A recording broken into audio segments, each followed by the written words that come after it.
absen kalian satu persatu. Pada materi sebelumnya kita mempelajari tentang pengukuran. Begitupun dengan kalian telah melakukan beberapa kali percobaan mengenai pengukuran.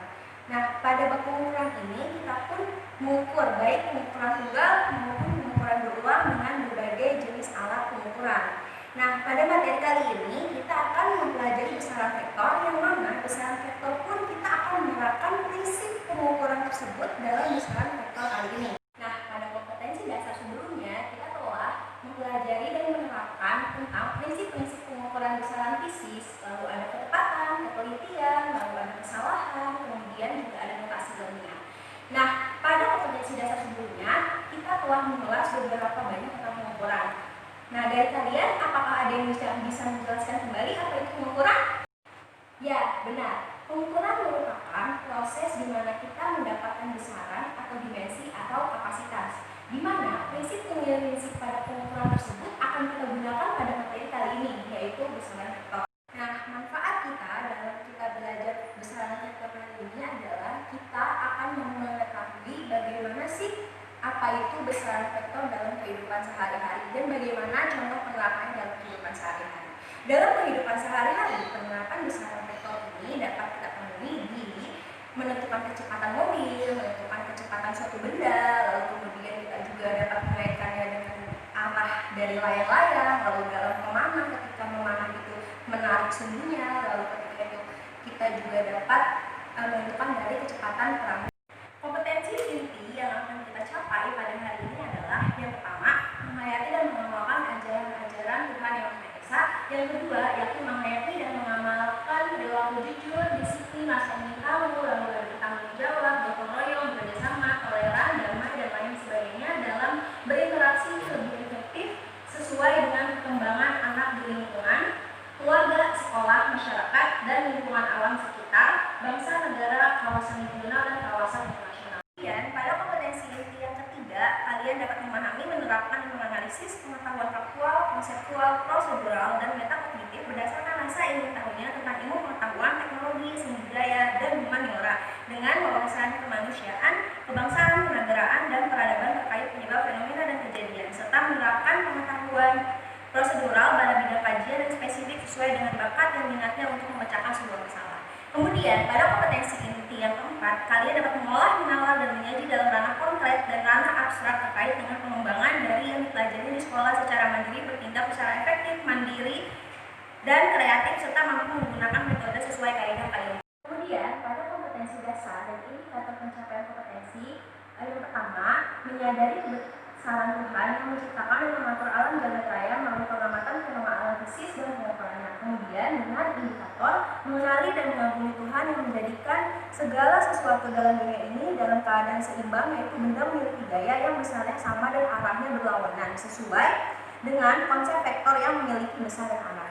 Kompetensi dasar yang kedua, yaitu menunjukkan perilaku ilmiah, memiliki rasa ingin tahu, objektif, jujur, teliti, cermat, tekun, hati-hati, bertanggung jawab, terbuka, kritis, kreatif, dalam aktivitas sehari-hari sebagai wujud dari implementasi sikap yang melakukan percobaan. Lalu dengan indikator melakukan pengamatan dengan aktif, kerjasama, jujur, teliti, hati-hati, bertanggung jawab, dan disiplin. Kemudian, pada kompetensi dasar yang ketiga, yaitu menerapkan prinsip penjumlahan vektor sebidang, misalnya perpindahan. Nah, pada pertemuan kali ini, indikatornya adalah yang pertama, menjelaskan perbedaan antara besaran vektor dengan besaran skalar. Kemudian yang kedua, menyebutkan contoh dari besaran vektor dan besaran skalar. Yang ketiga, menggambarkan komponen vektor dan menentukan notasinya. Yang keempat, menggambarkan sebuah vektor beserta nilai dan arahnya. Dan yang kemudian terakhir, mengamati dengan sesama vektor-vektor yang bekerja pada benda. Nah, pada kompetensi dasar yang terakhir, yakni yang keempat, merancang percobaan untuk menentukan resultan vektor sebidang, misalnya perpindahan beserta presentasi hasil dari makna. Kemudian, pada indikatornya adalah menggambarkan vektor, arah vektor, komponen vektor, dan menghitung besaran vektor. Dan yang terakhir, melakukan percobaan untuk mengetahui vektor dan resultannya. Sedangkan pada tujuan pembelajaran kali ini adalah yang pertama, melalui kegiatan mengamati sebuah benda dalam kondisi seimbang. Dalam hal ini, kalian dapat menyadari akan kebesaran Tuhan Yang Maha Esa, di mana menciptakan benda dengan resultan gaya yang sama besar dan arah yang berlawanan dengan seksama. Yang kedua, melalui kegiatan mengamati dan mencoba, menggambarkan vektor dan resultannya, kalian dapat memiliki sikap aktif, bekerjasama, jujur, teliti, hati-hati, bertanggung jawab, dan disiplin dengan baik. Kemudian yang ketiga, melalui kegiatan mengamati, menanya, mencoba, dan diskusi, kalian dapat menjelaskan perbedaan antara besaran skalar dan besaran vektor dengan tepat. Yang keempat, melalui kegiatan mengamati, menanya, mencoba, dan diskusi, kalian dapat memberikan contoh dan penerapannya besaran vektor dan besaran skalar dalam kehidupan sehari-hari dengan tepat. Yang kelima, melalui kegiatan mengamati, menanya, mencoba, dan diskusi, kalian dapat menggambarkan komponen vektor dan menuliskan notasi vektor dengan tepat.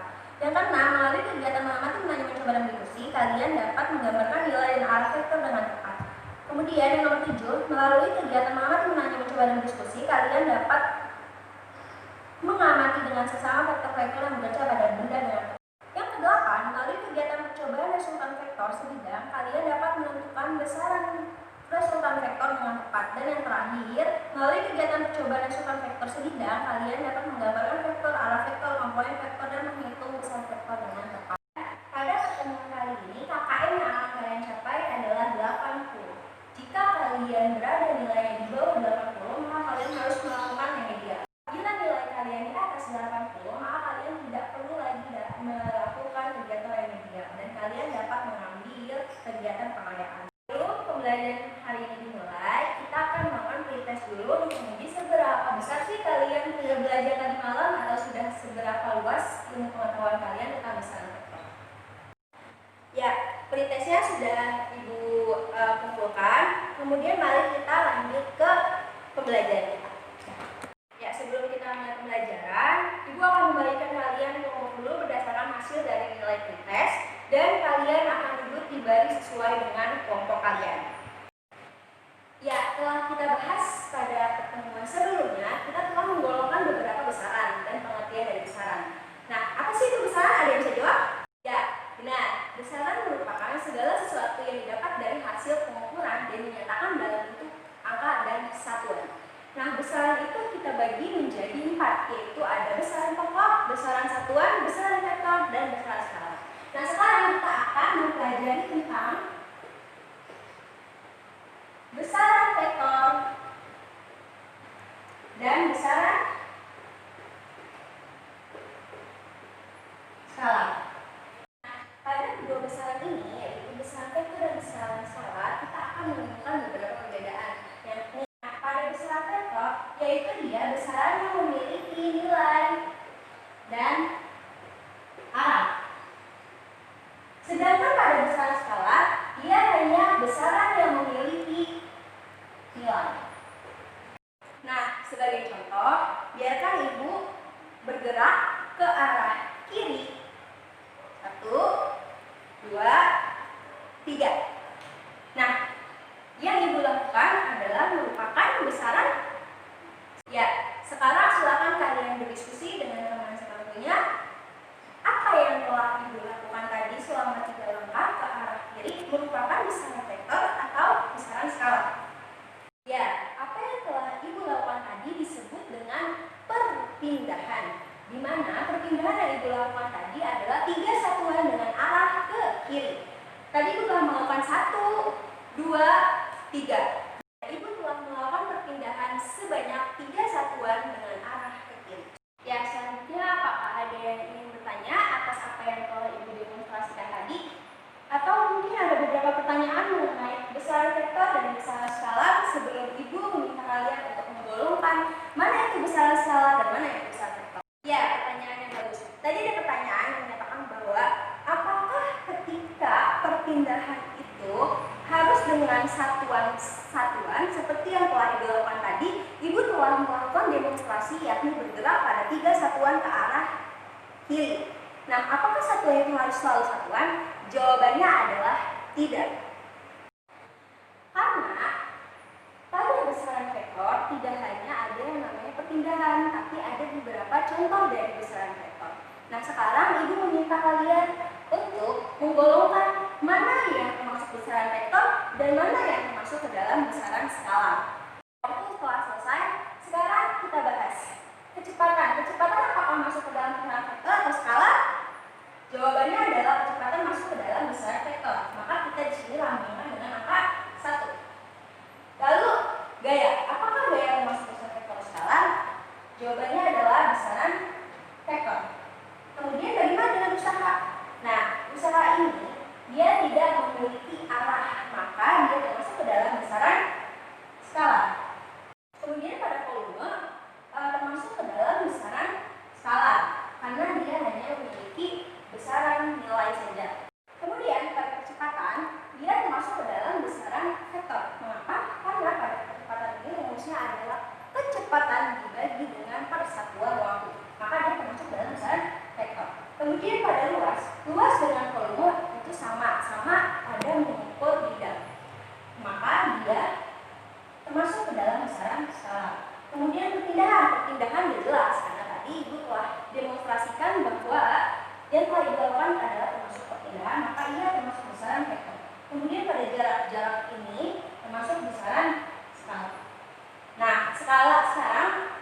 kalian cocokkan dengan jawaban yang telah kalian isi pada masing-masing. Kemudian sampai sini apakah ada yang ingin bertanya? Ada teman kalian yang bertanya seperti ini. Apakah yang telah tadi Ibu lakukan, yang Ibu telah tadi praktikkan di depan, demonstrasikan di depan itu, perpindahan apakah besaran vektor selalu dengan satuan-satuan? Maksudnya satuan adalah ketika Ibu tadi bergerak sebanyak 1, 2, 3 satuan, itu disebut dengan satuan. Namun pertanyaan teman kalian akan Ibu kembalikan jawaban ke kalian. Kalian diskusikan dengan teman sebangku kalian, apakah besaran vektor itu satuannya selalu satuan? Tadi Ibu berkeliling memeriksa hasil diskusi kalian dengan sebangku kalian ternyata cukup hebat dalam memberikan jawaban atas pertanyaan teman kalian. Ya, jawabannya adalah bahwa besaran vektor ini tidak selalu memiliki satuan-satuan. Karena besaran vektor memiliki contoh seperti percepatan, dan gaya. Maka besaran vektor itu tidak hanya selalu memiliki satuan-satuan, yakni bisa satuan dari meter per sekon, atau satuan dari meter per sekon kuadrat, atau bahkan satuan dari newton. Tergantung seperti apa gaya atau percepatan itu yang dilakukan. Kemudian kita akan belajar tentang sifat-sifat dari vektor itu sendiri. Kita ketahui bahwa vektor adalah besaran yang secara sistematis memiliki besar dan arah, besar nilai dan arah. Ya, Ibu akan mempersilahkan kalian untuk membaca terlebih dahulu materi mengenai sifat-sifat vektor yang terdiri dari notasi ilmiah vektor, besar nilai arahnya seperti apa, kemudian vektor gambarnya seperti apa. Itu kalian baca terlebih dahulu, kemudian baru Ibu jelaskan. Ya, setelah kalian membaca, Ibu akan menjelaskan bahwa bagaimana menggambarkan vektor semestinya dan secara tepat dan benar. Vektor dapat kita gambarkan secara garis lurus seperti ini, di mana panjang vektor ini kita sebut dengan besarnya vektor. Kemudian pada panjang vektor ini kita sebut dengan arah vektor. Nah, kemudian juga di sini kita beri batasan dan kita beri batasan. Pada bawah ini kita sebut dengan pangkal vektor. Dan pada ujungnya kita sebut dengan ujung vektor. Nah, bagaimana cara penulisan notasi vektor? Misalkan vektor ini kita sebut dengan A. Maka penulisan vektor secara benar adalah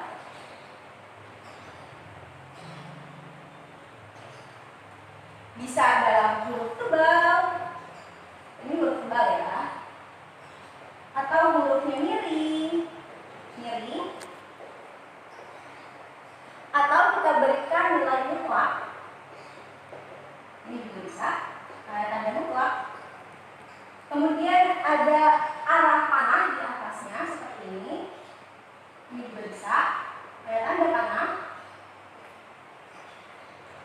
Dan yang terakhir kita berikan garis di bawahnya. Garis bawah. Tentunya semua ini dapat kita gunakan dan biasanya kita menggunakan itu dengan tanda panah atau tanda mutlak. Vektor juga memiliki beberapa komponen, yakni komponen pada sumbu X dan komponen pada sumbu Y. Misalnya, di sini kita berikan sumbu X dan sumbu Y. Kita berikan vektor sebesar 30 Newton ke arah miring atau ke arah atas. Maka komponen vektor ini berupa vektor ini kita sebut misalnya adalah A. Maka kita tulis A. Maka komponennya adalah kita gambarkan seperti ini. Maka di sini terdapat sumbu AY dan di sini ada AX. Maaf ya, di sini ada AY. Di sini ada AX. Maka komponen dari vektor A ini ada AX dan AY. Ya, kemudian di sini Ibu memberikan gambar sebuah peta, yaitu dengan matris 5x5 atau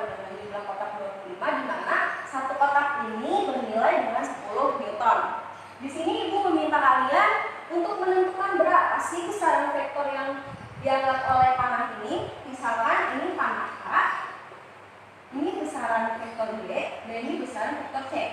Jadi berapa besaran vektor A, B, C, dan ini dikasih terakhir. Nah, berapa sih besaran vektornya? Di sini ada besaran vektor B. Silakan kalian kerjakan di buku tulis kalian masing-masing, lalu kalian diskusikan dengan teman sebangku kalian. Ya, dari hasil diskusi kalian dengan teman sebangku kalian, Ibu menemukan beberapa pertanyaan. Seperti ini, pada sumbu vektor D atau pada vektor D ini memiliki arah yang berbeda dengan vektor A, B, C. Pada vektor A, B, C ini arahnya semua sama-sama ke kiri. Namun pada vektor D arahnya ke kanan. Lalu bagaimana sih penulisan vektor D ini? Nah, coba kalian diskusikan lagi dengan teman sebangku kalian dan Ibu akan memeriksa hasil diskusi kalian. Ya, mari kita bahas bersama-sama semuanya. Perhatikan baik-baik. Pada vektor A, di sini ada berapa kotak yang dilewati? 1, 2, 3. Di mana satu kotak bernilai 10. Maka besar nilai vektor A adalah 30 Newton. Kemudian pada vektor B, berapa Newton? Ya, nah ini adalah 20 Newton karena melewati 2 kotak. Kemudian pada vektor C, ya sama dengan besar nilai vektor D karena dia melewati 2 kotak, maka 20 Newton. Nah, yang terakhir, bagaimana sih penulisan pada vektor D yang memiliki arah yang berbeda dan arah yang berlawanan dari vektor ABC? Maka di sini dapat kita katakan bahwa tanda dari berlawanan arah adalah minus. Dengan berapa kotak yang telah dilewati? Ya, benar, ada 3 kotak yang dilewati. Maka minus 30 Newton. Ya, di sini perlu kalian ketahui bahwa tanda minus dalam vektor ini artinya berlawanan arah. Nah, kalau kita ketahui kan di sini sudah jelas perbedaannya, maka kalian bisa coba berdiskusi kembali dengan teman sebangku kalian dan apakah ada pertanyaan sampai sini? Ya, kemudian ada contoh dari penerapan vektor. Misalkan di sini ada benda berbentuk kotak yang ditarik ke arah kiri dengan daya sebesar 20 Newton dan dengan daya beratnya sebesar 10 Newton. Nah, sekarang di sini Ibu minta kalian untuk mendeskripsikan apa sih yang dimaksud dari gambar ini dan maksud dari gaya tarik dan gaya berat dengan besar dan nilai berdasarkan pelajaran besar vektor yang telah kita pelajari hari ini. Silakan kalian diskusi. Ibu telah memperhatikan kalian dalam berdiskusi dengan teman sebangku kalian dan teman sekelompok kalian. Kalian benar-benar sangat pintar dalam menentukan mendeskripsikan hal ini. Ya, sekarang akan kita bahas bahwa gaya tarik ini sebesar 20 Newton ke arah kiri. Sedangkan daya berat pada benda ini memiliki besar 10 Newton ke arah bawah. Jadi di sini kita dapat jelas perbedaannya bahwa daya tarik ini ke arah kiri dan daya berat ini ke arah bawah. Ya, di sini akan Ibu berikan LKS untuk kalian, masing-masing kelompok juga akan dapat. Dalam LKS ini kalian akan melakukan beberapa percobaan mengenai besaran vektor yang telah kita pelajari. Kemudian LKS tersebut kalian secara masing-masing individu harus membuat laporan akhir atau hasil akhir dari LKS tersebut. Dan apa aja sih yang telah kalian dapat melalui percobaan tersebut akan kalian tuliskan di LKS tersebut.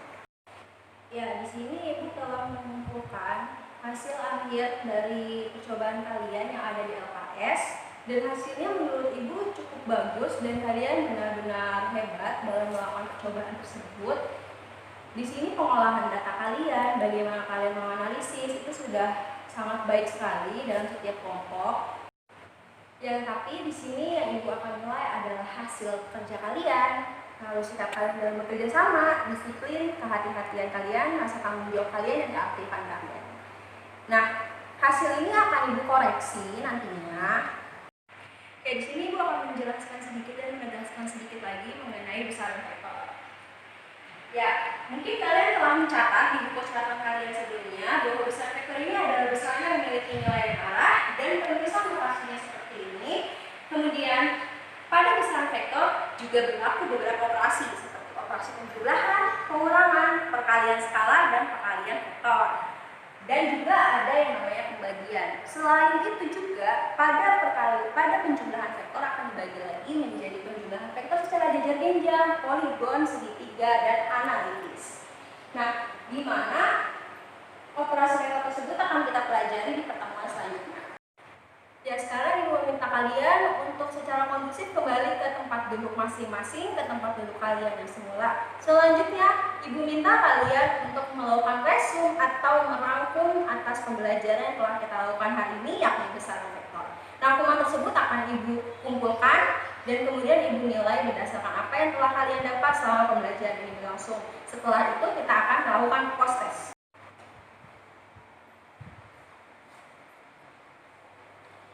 Ya, Ibu telah melakukan penilaian terhadap rangkuman kalian yang telah kalian kerjakan hari ini dan juga hasil akhir dari resume kalian telah Ibu periksa.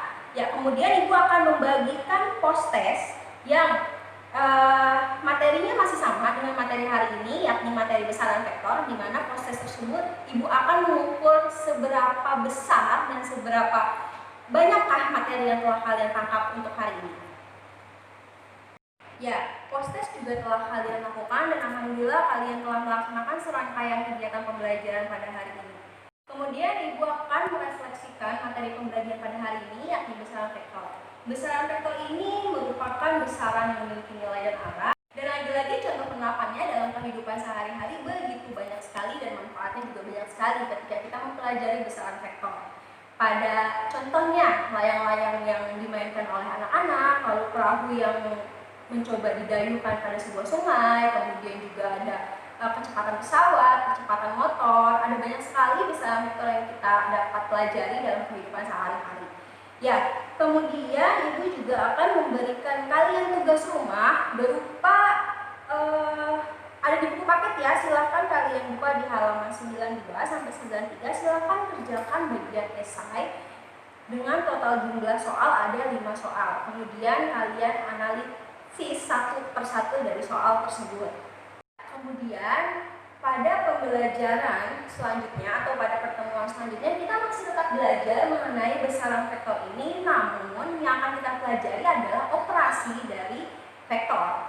Operasi dari vektor itu telah kita ketahui banyak sekali ya, ada penjumlahan, ada pengurangan, ada perkalian skala, perkalian vektor, bahkan penjumlahan itu sendiri ada dibagi lagi beberapa macam, seperti penjumlahan segitiga, penjumlahan poligon, penjumlahan jajar genjang, dan penjumlahan analisis. Di mana operasi vektor ini akan kita pelajari di pertemuan selanjutnya, dan juga kita akan mempelajari tentang contoh-contoh penerapan dari resultan vektor, dan kita juga akan mempelajari apa sih itu resultan vektor, apa sih itu besar dari resultan vektor di pertemuan selanjutnya. Oleh karena itu, selain tugas rumah yang telah tadi Ibu berikan, Ibu juga meminta kalian untuk meresum atau merangkum dari pembelajaran yang akan kita lakukan di pertemuan selanjutnya. Ya, kemudian ya Ibu mungkin akan Ibu cukupkan pembelajaran pada hari ini mengenai besaran vektor, dan jangan lupa mengerjakan tugas rumah yang telah Ibu berikan serta resume dan rangkuman yang Ibu berikan juga.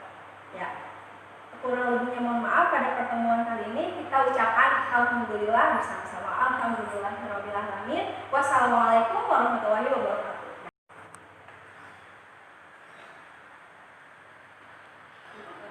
Sekian simulasi pembelajaran berdasarkan RTP yang telah saya lakukan. Mohon maaf apabila ada kekurangan dan kesalahan, mohon dikritik dan saran saya terima. Kurang lebihnya mohon maaf. Wassalamualaikum warahmatullahi wabarakatuh.